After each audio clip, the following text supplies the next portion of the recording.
دین اسلام میں راہ خدا میں خرچ کرنے کو بہت ہی پسند کیا گیا ہے۔ اس لیے فرمایا کہ السخی حبیب اللہ ولو کان فاسقا، سخی مخلوق خدا پہ خرچ کرنے والا، راہ خدا میں خرچ کرنے والا اللہ کا دوست ہے۔ ولو کان فاسقا، فرمایا اگرچہ وہ فاسق ہی کیوں نہ ہو مگر راہ خدا میں خرچ کرنے والا ہو، وہ اللہ کا دوست ہے۔ اور اسی طرح فرمایا کہ ایک عابد ہو، عبادت گزار ہو، تہجد گزار ہو، لیکن وہ کنجوس ہو، کسی پہ خرچ کرنے والا نہ ہو، ایسا عابد اللہ کو پسند نہیں ہے۔ ایسے عبادت گزار کو اللہ رب العزت پسند نہیں فرماتا۔ تو عزیزان مکرم، خدا کی راہ میں خرچ کرنے سے انسان کو اللہ کا قرب نصیب ہو جاتا ہے، اللہ کے قریب ہو جاتا ہے۔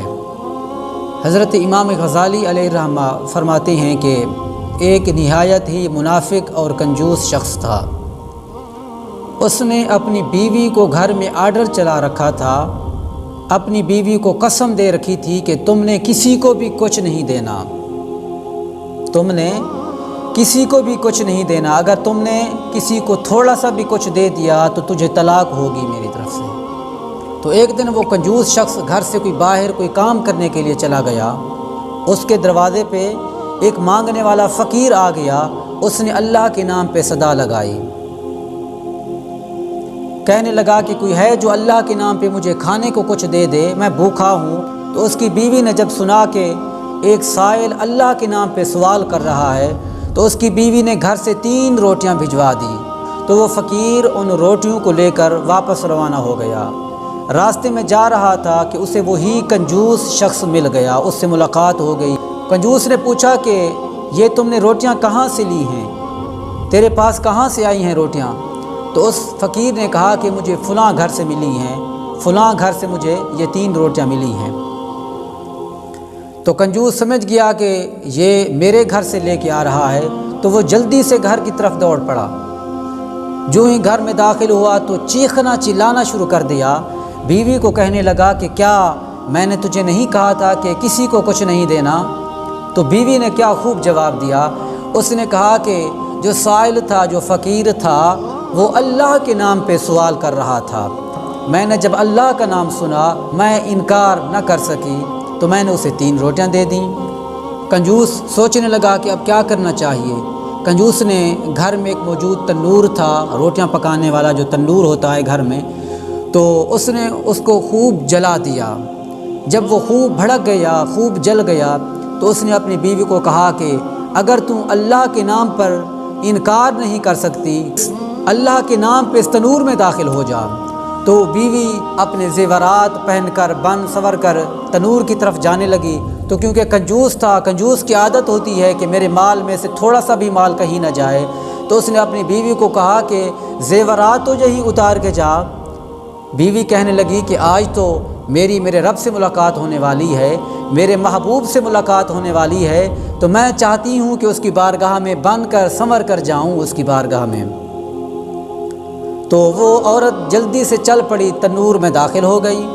تو وہ جو بدبخت کنجوس تھا اس نے اوپر سے ڈھکنا دے دیا، اوپر سے تنور کو بند کر دیا۔ تو جب 1 دن گزرا، 2 دن گزرے، جب تیسرا دن آیا تو اس بدبخت نے تنور سے ڈھکنا اٹھایا۔ جو ہی اس نے ڈھکنا اٹھایا تو دیکھ کر حیران رہ گیا، اس کے ہوش اڑ گئے دیکھ کر کہ یہ کیا ماجرا ہے۔ جو ہی اس نے ڈھکنا اٹھایا تو دیکھا کہ اس کی بیوی اللہ کی قدرت، اللہ کی رحمت سے صحیح و سالم بیٹھی تھی۔ تو اسی وقت فوراً غیب سے آواز آئی، ہاتف غیبی نے اسے آواز دی کہ اے کنجوس، اے بدبخت، کیا تو نہیں جانتا کہ آگ جو ہے وہ ہمارے دوستوں کو کبھی نہیں جلاتی؟ جو آگ ہے وہ ہمارے دوستوں کو، جو ہمارے خلیل ہوتے ہیں، کبھی ان پہ اثر نہیں کرتی۔ تو جیسے اللہ کے پیارے خلیل حضرت ابراہیم علیہ السلام کو جب آگ میں ڈالا گیا تو کیونکہ وہ بھی اللہ کے خلیل تھے تو ان پر بھی آگ نے اثر نہ کیا، بلکہ ان کے لیے آگ بھی گلزار بن گئی۔ قلنا یا نار کونی بردم و سلاما علی ابراہیم۔ تو جو لوگ مطلب کہنے کا یہ ہے کہ جو اللہ کے خلیل ہوتے ہیں، اللہ کے دوست ہوتے ہیں، نہ دنیا کی آگ ان پہ اثر کرتی ہے اور نہ ہی جہنم کی آگ ان پہ اثر کرے گی۔ تو خدا را جتنا ہو سکے خود کو بھی خرچ کرنے کا عادی بنائیں، رائے خدا میں خرچ کرنے کا عادی بنائیں، اور گھر والوں کو بھی اس بات کی ترغیب دیں کہ جب بھی کوئی دروازے پہ سائل آ جائے، مانگنے والا آ جائے، تو کبھی اسے انکار نہ کیا کریں، اسے کچھ نہ کچھ ضرور دے دیا کریں، خالی ہاتھ نہ بھیجا کریں۔ اللہ نے فرمایا وَأَمَّا السَّائِلَ فَلَا تَنْهَرْ، اور سائل کو، سوال کرنے والے کو مت جھڑکیے، جو تم سے مانگنے کے لیے آئے تو اسے جھڑکا نہ کرو، بلکہ اسے کچھ نہ کچھ دے دیا کرو۔ وَمَا عَلَيَّ إِلَّا الْبَلَاغُ الْمُبِينُ۔